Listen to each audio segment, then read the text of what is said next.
verso de número 1 até o verso de número 6, para a glória de Deus, aleluia. Todos estão felizes? Glória a Deus. Quem está feliz, diga amém. Amém. Você tem motivo para ser feliz ou está feliz? Amém. Verso 1: E ao anjo da igreja que está em Sardes, escreve: Isto diz o que tem os 7 Espíritos de Deus e as 7 estrelas. Eu sei as tuas obras, que tem nome de que vives e estás morto. Ser vigilante e confirma o restante que estava para morrer, porque não achei as tuas obras perfeitas diante de Deus. Lembra-te, pois, do que tens recebido e ouvido, e guarda, e arrepende-te, e se não vigiares, virei sobre ti como um ladrão, e não saberás a que hora sobre ti virei. Mas também tens em Sardes algumas pessoas que não contaminaram suas vestes, e comigo andarão de branco, porquanto são dignas disso. O que vencer será vestido de vestes brancas, e de maneira nenhuma arriscarei o seu nome do livro da vida. E confessarei o seu nome diante de meu Pai e diante dos seus anjos. Quem tem ouvidos, ouça o que o Espírito diz às igrejas. Também podemos assentar, louvado seja o nome do Senhor.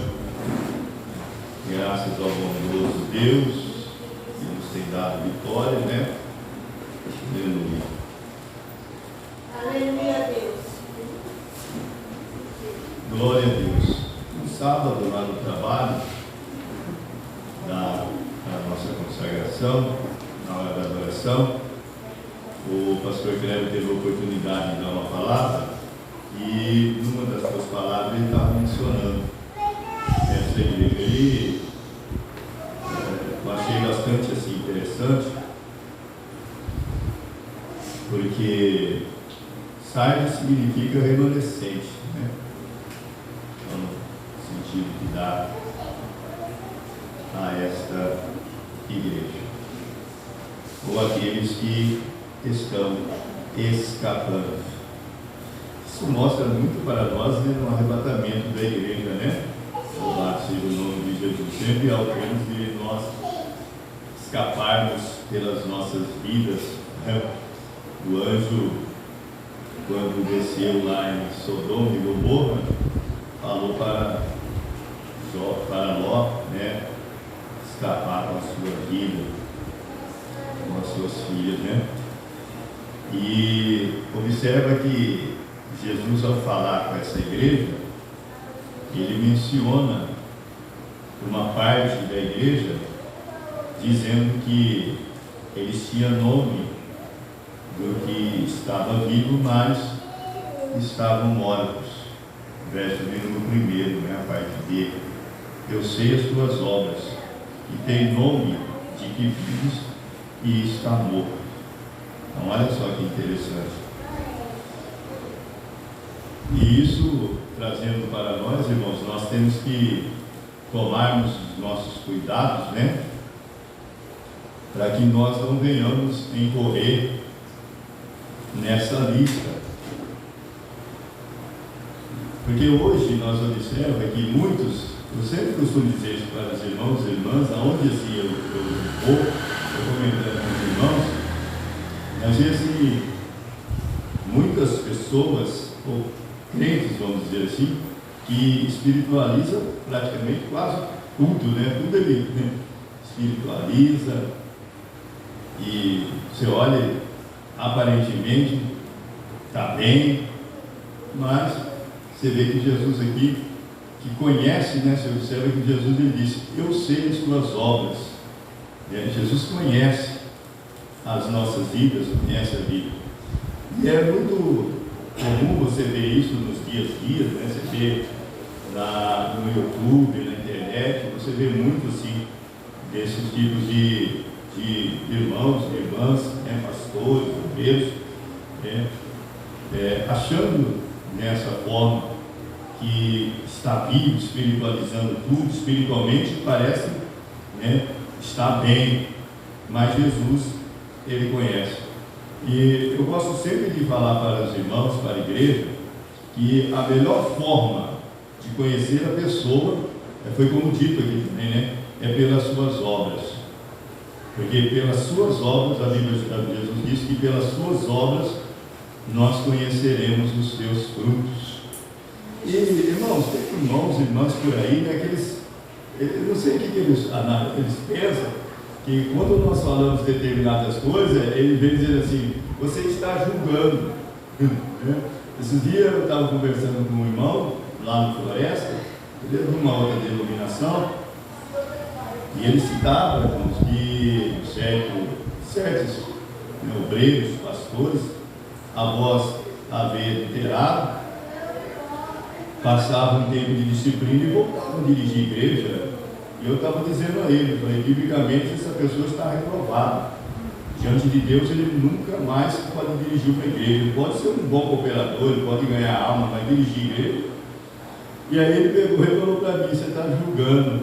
Eu falei: como julgando a palavra de Deus? A Bíblia está repleta de passagem explicando a situação de um obreiro nesse sentido. E quantos que se fazem assim, né? Você vê tantas pessoas. Eu acredito que muitos de vocês, irmãos que estão aqui, das irmãs que estão aqui, que conhecem pessoas assim na rua, né? Eles têm nome do que está vivo, né? Mas diante de Deus, espiritualmente, eles estão mortos diante do Senhor. E é muito preocupante, porque Jesus, ele trata assim com a igreja. E dentro da igreja, nós sabemos, irmãos, que em todas as igrejas na face da terra, não existe uma igreja na face da terra que esses eventos não acontecem na igreja. Porque não existe uma igreja 100% perfeita. Não tem condições. Essa igreja 100% perfeita, ela vai se dar no céu, na vinda de Cristo. Aí lá sim vai ter uma igreja 100% perfeita. Isso se dá aos quatro cantos da terra, aonde estiver crentes fiéis nesse sentido, vão se conformar à igreja. Então essa igreja do Senhor, irmãos, nós entendemos que essa igreja do Senhor, essa noiva do Senhor, não é só a igreja, ou vamos dizer, nós que servimos a Deus no Ministério de Deus da Fé, o Ministério de Deus da Fé, mas são várias igrejas que obedecem a palavra de Deus, praticam a palavra de Deus, vão se reunir naquele dia e vai formar então a igreja, né? Vai se formar a igreja. Os irmãos lembram que quando Pedro ele prega a palavra de Deus e quase 3.000 almas ali aceitam Jesus, então os irmãos observam que ali tinha pessoas de todos os lugares, Alexandria, Capadócia, de vários lugares, mas aí depois os irmãos vão ver que quando eles vão relatando ali no livro de Atos principalmente, quando vai relatando, vai falar sempre assim do caminho, né? que era o caminho que era a Cristo. Então ele seguia toda uma liderança, toda um só propósito. Como que você vai entender? Agora, você vai entender como? Não sei se vocês já observaram, eu acredito que sim, né? Como eu sou bastante observador, vocês observaram, com certeza pararam para observar como que as formigas agem. Quantos que já tiveram este privilégio de parar para observar como que as formigas agem? Quantos que já pararam e viram? Vocês já chegaram a ver isso? Que coisa linda! Um formigueiro assim, né, ao vivo. Vocês já chegaram a ver um formigueiro mesmo em pleno vapor, ou seja, em pleno andamento? Então você observa que tem um formigueiro ali, em determinado lugar, e você vê que as formigas estão esparramadas, né? Elas estão nas árvores, estão nos lados, estão lá, e é muito bonito que você vê elas nas árvores, né? Você está debaixo, você escuta aqueles barulhinhos, né? Assim, você está olhando, nossa, que barulhinho, são várias formigas ao mesmo tempo, elas estão cortando as folhas, né? E aí aquelas folhas começam a cair lá embaixo, aquelas folhas. Então tem as que estão lá em cima, cortando as folhas, né? Aí as folhas caem, aí tem aquelas que estão lá embaixo, que pegam as folhas e vão levando para o formigueiro. Então você vê que elas trabalham num propósito. Aí junto com o que o Diácono Lucas falou aqui, né? Fé e obra, né? Então, ali está. E é interessante, por quando aquelas folhas caem no chão, ali dependendo da árvore, dependendo do pé de fruta, as formigas não vai pegando qualquer folha. Cada uma pega conforme elas podem carregar. Não sei se vocês já pararam para observar. Tem umas que pegam uma folha muito maior. A formiga tem capacidade de carregar o dobro do seu peso. Ela carrega cada folha. E tem umas que carregam, são meio pequenas, carrega a folha, cai, elas lutam e vai naquela batalha. E é interessante que elas não largam, né? Elas pegam ali por obra e falam: não, essa aqui está pesada, mas essa é minha, essa eu vou levar. Então ela arruma força de alguma forma. E é interessante que você vai ver assim, irmãos, dependendo do lugar que está, o lugar acidentado, muitas das vezes, você vê que ela sobe de um lado, não dá certo, ela tenta do outro, e é uma luta, né? É uma loucura, mas ela pega aquela folhinha e vai. E é interessante que se você continuar acompanhando, você vai ver que ela vai chegar dentro daquele formigueiro. E ali ela vai enxergar. Agora, o interessante também de você observar é que aquele formigueiro tem vários caminhos. Não é um caminho só, né? São vários caminhos. Dependendo do formigueiro, tem um caminho que leva assim, um caminho longo que leva direto ao formigueiro, mas depois, de um determinado espaço, são vários braços que dá naquele caminho, aí elas se encontram e vão todos ali, né? naquele formigueiro ali, aonde elas moram. É muito bonito a gente observar isso, né? Então, dito isso, né, a igreja ela trabalha nesse sentido também. Então, a igreja de Cristo, são várias pessoas esparramadas por esse mundo afora, que naquele dia vão se reunir todos naquele, vamos dizer assim, como formiga, no formigueiro, né? Então, no arrebatamento da igreja será assim, né? Quando Jesus for encontrar a igreja lá no céu, todos os crentes salvos vão se de todos os cantos, seja Argentina, Alemanha, para Portugal, todo quanto é país, vão se encontrar ali, e ali então se forma a igreja, que é a noiva de Cristo, que vai então para as bodas. Isso é muito importante. Então, olha só que interessante. Aí Jesus está falando aqui acerca dessa igreja. Então, não tem igreja perfeita na terra.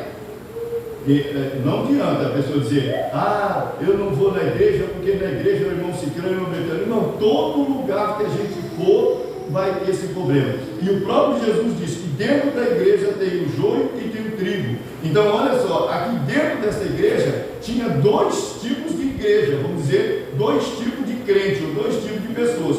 Tinha aqueles que tinham nome do que estava vivo, mas estava morto, e tinha aqueles que não se contaminavam as suas vestes. E Jesus disse que esses andariam com ele. Jesus disse no versículo de número 4, na parte B, Jesus, a parte A diz assim, no versículo 4: mas também tem em Sardes algumas pessoas, lá está dizendo algumas pessoas que não contaminaram as suas vestes, e comigo andarão de branco, porque são dignos disso. O próprio Jesus então ele fala que essas pessoas andarão com ele de branco, porque eles são dignos disso. Quando nós olhamos, eu tenho uma anotação aqui que fala acerca desse remanescente. Diz: as pessoas, aqui diz, essas pessoas que andarão com ele, que não se contaminaram as suas vestes. As pessoas que não se contaminaram são aquelas que, mesmo em meio à confusão de diversas denominações ou igreja, se mantiveram fiéis à palavra de Deus. E nós não estamos vivendo isso? Estamos ou não estamos?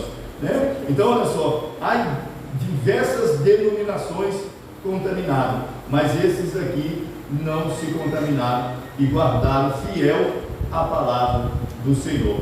Então, quem é o remanescente nos dias de hoje? É aquela igreja ou aquelas pessoas que mantêm a sua fidelidade diante de Deus, né? Que não se contaminam. Porque assim, muitos crentes, eles observam as igrejas por aí, as igrejas mundanas por aí, né? E acabam se contaminando. Mas tem aqueles que, mesmo saindo, nós temos pessoas, irmãos, irmãs, mais precisamente irmãs, que saíram do nosso ministério e hoje vivem numa igreja bem mundana, mas mantém a sua postura. Mantém a sua postura, né? Só que assim, irmãos, só que isso eu vou dizer para os irmãos: esse crente, ele corre risco de perder sua salvação. Corre risco de ficar no levantamento da igreja, ou corre risco de perder a sua salvação se ele morrer, se ele morrer, mesmo ele pregando o evangelho do Senhor, mesmo ele servindo a Deus. Por quê? Porque há aquele processo de consentimento. Se você está num lugar que está contaminado, você está participando daquilo. Então você está se alimentando daquela palavra contaminada. Você está fazendo parte daquele corpo daquela igreja.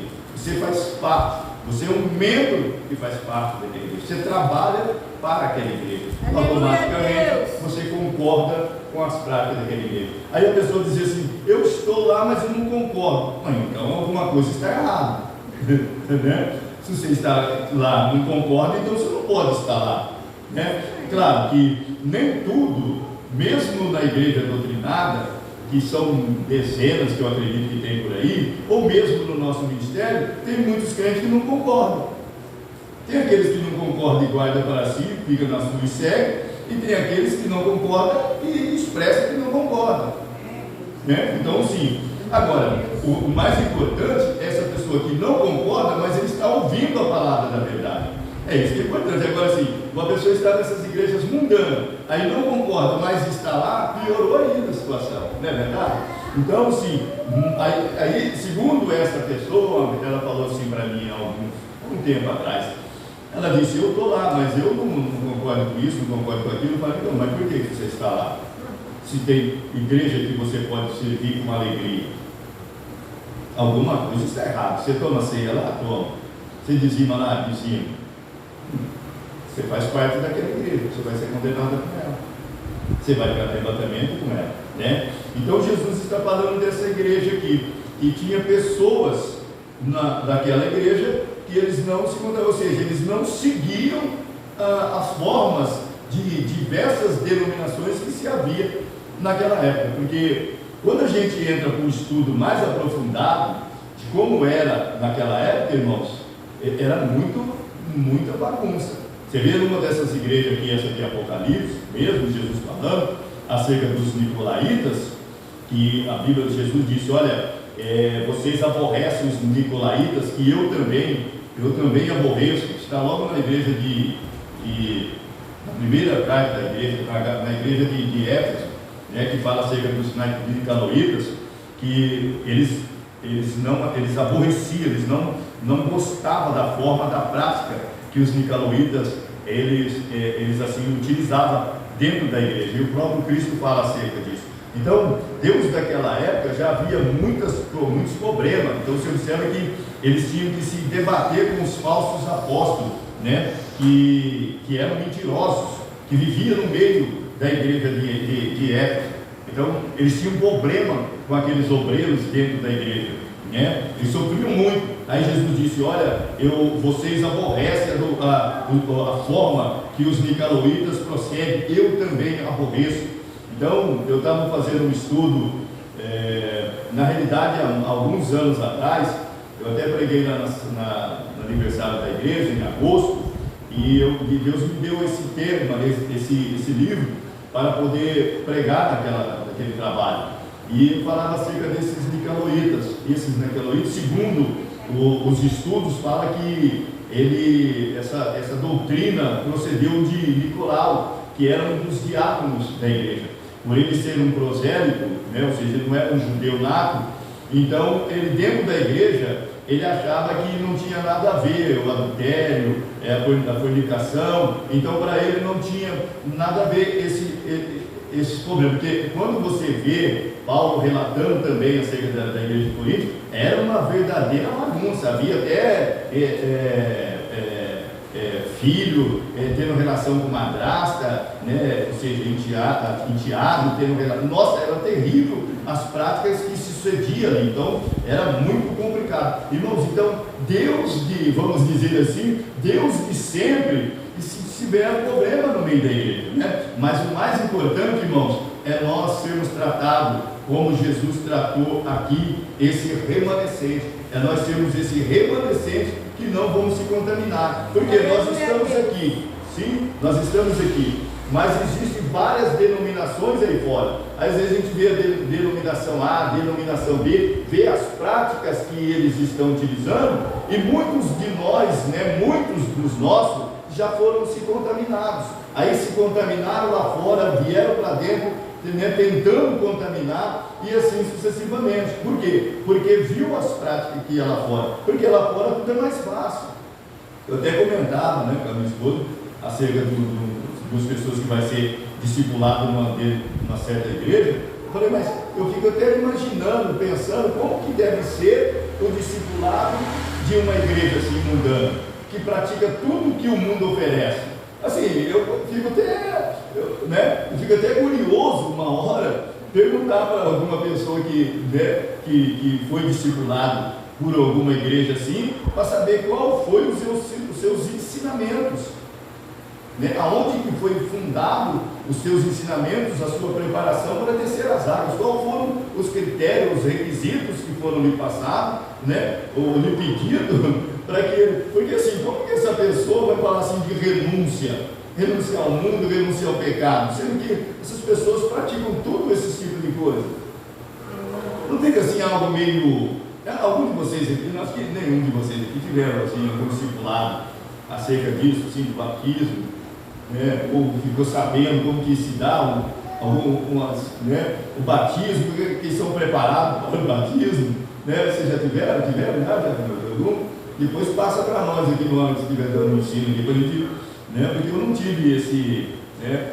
Vou utilizar assim o privilégio, porque quando você tem o testemunho, fica mais fácil, né? Você explicar para a igreja, porque assim, eu tenho um cunhado que batizou bebendo, fumando, usando droga, e hoje não consegue se ficar de pé, né? Qual foi o ensinamento?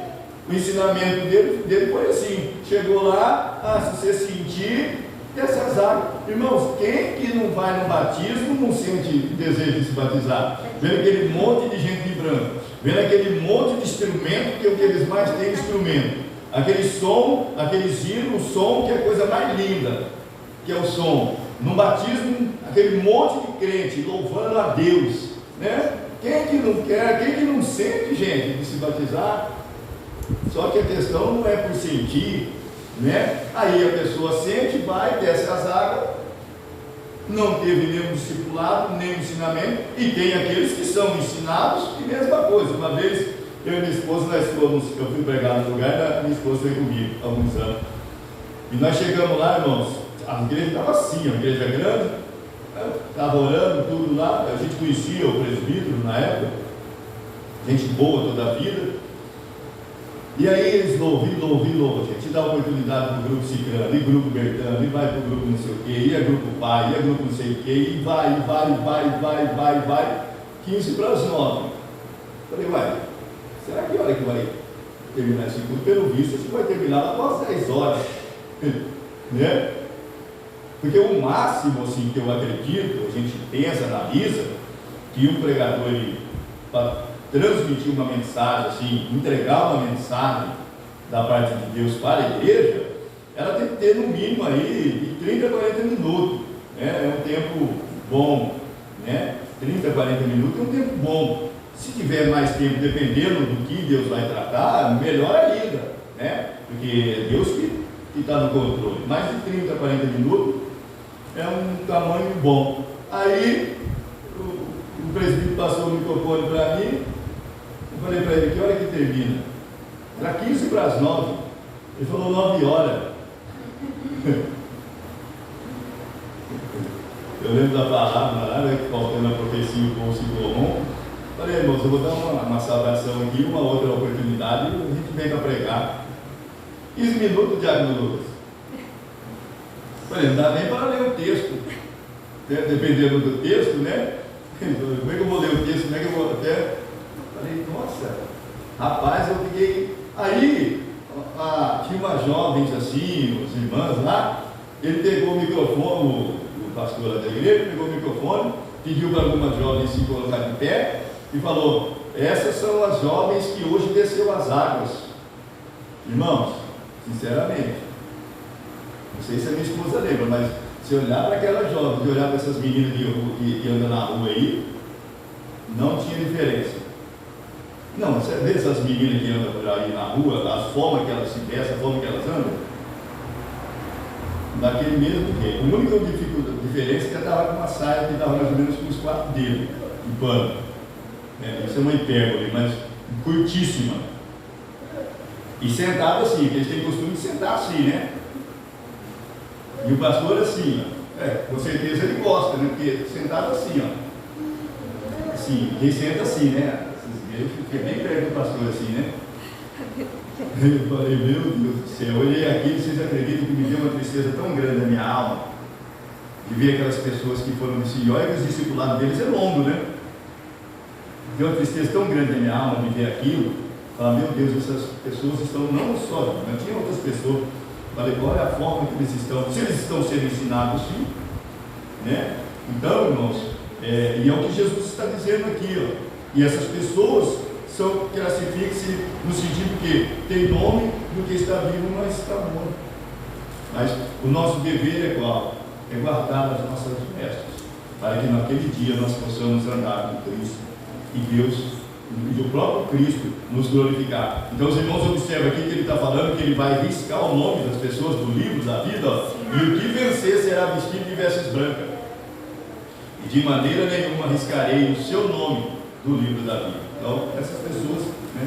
Então, por que Jesus está dizendo aqui? É interessante a gente estudar esses pontos, né? Por que Jesus está dizendo que aqueles que venceram darão com eles de vestes brancas?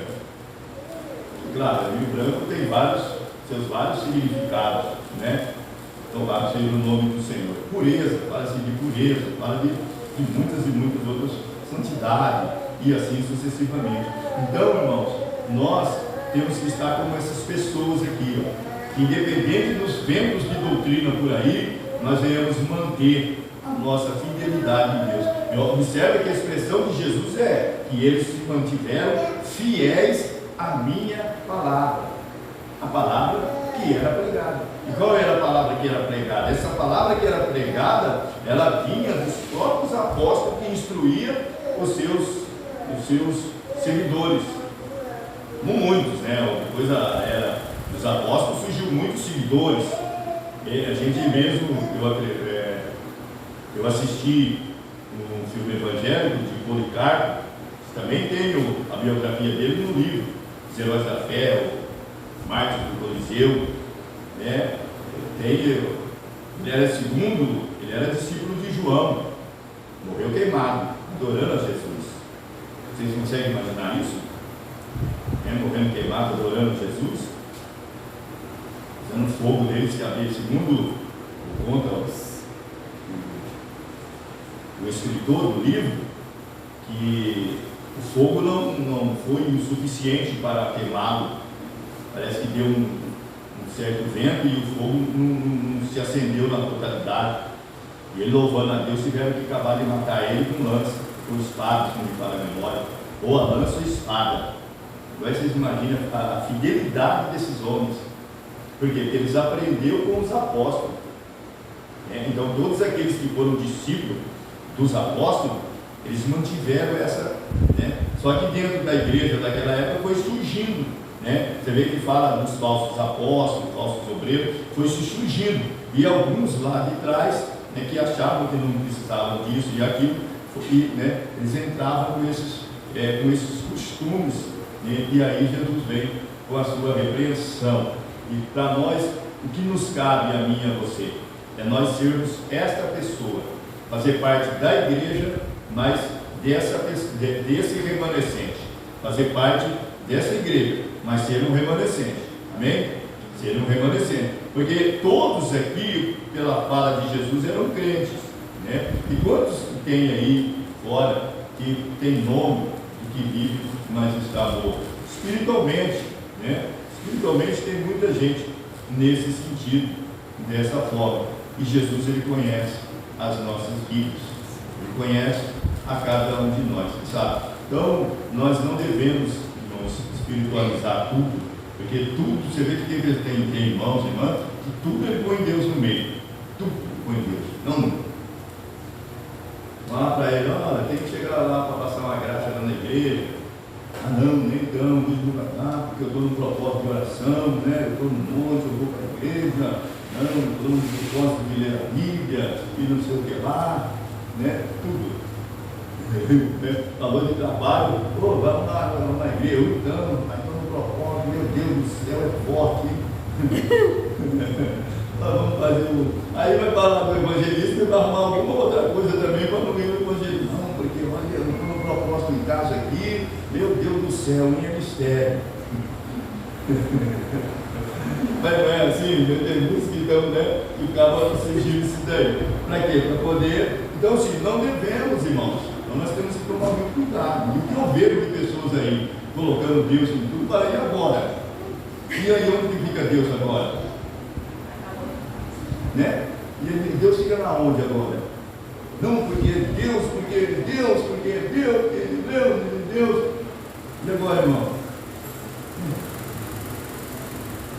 Então, assim, e Deus não é Deus de confusão. Então, observa aqui que essa igreja, esse remanescente, eles não entravam em confusão. Não eram confundidos. E nós não podemos também ser confundidos. Amém? Nós também não devemos ser confundidos.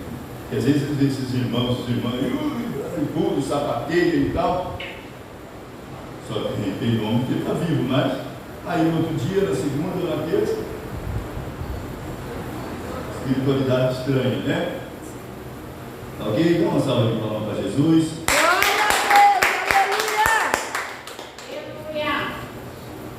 Então, lembre-se, igreja, eu encerro. Deus que sempre, a igreja sempre teve problema. Se você pegar Deus do início, você vai ver problemas. Porque a igreja é formada também de família, né? Família. Então, na família de Adão, que era a igreja da época, teve Caim que arrumou aquele problema lá. Aí vai, depois tem Jacó que teve problema com seu irmão. E aí vai seguindo aquela problemas. No deserto, os mesmos próprios israelitas tiveram problema entre eles. A igreja do deserto, né? A congregação no deserto, eles tiveram problema. E Deus matou muitos no meio deles. E assim sucessivamente. Então nunca espera, meu irmão, minha irmã, uma igreja perfeita. Mas espera uma igreja falha, mas que tenha uma igreja falha, porque nós somos falhos, né? Mas aí cabe a sua parte. Eu não vou me contaminar. Não é assim? Não foi assim que Daniel falou? Nós não vamos nos contaminar. Você quer se contaminar? Você se contamina, mas eu vou permanecer como esse remanescente assim, e pronto. E aí nós vamos, né, se dar todo mundo bem para a glória do Senhor. Porque muitas vezes as pessoas aí, você está conversando com um, você está evangelizando um, você está aconselhando um, eles falam de problema da igreja, fala amigo, né? Olha do lado de quem você está sentado. Quem é essa pessoa antes?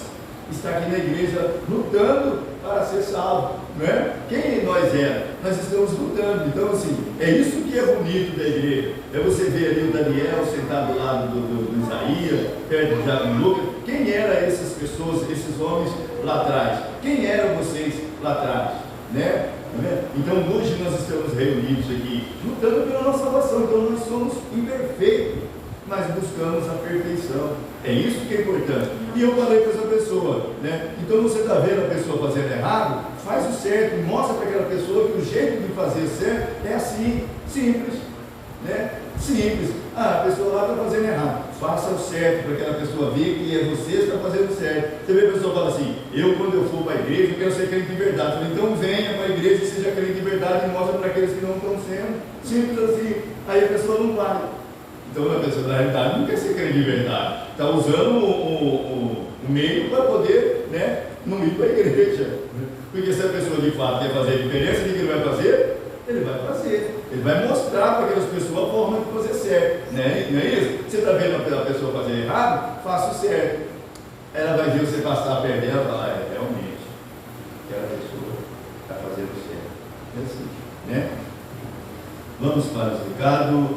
Amanhã, quarta-feira, nós temos orações e também tem uma palavra e ensaio das irmãs para festividade e pré-congresso de missões. Então tem a festividade nossa aqui de maio, né? E também o pré-congresso de missões que está do dia 18 ao dia 21. Então primeiro será o pré-congresso de missões, que é do dia 18 ao 21.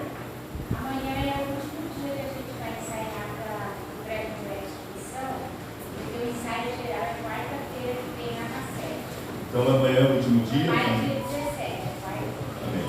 Então amanhã é o último dia, né, do ensaio do congresso. Os irmãos não faltem, né, esteja presente. Quinta-feira trabalho com jovens, sexta-feira curso de libertação, sábado livre, domingo culto da família. Vem domingo de família. Glória a Deus. Vem entrar mais um. Aleluia.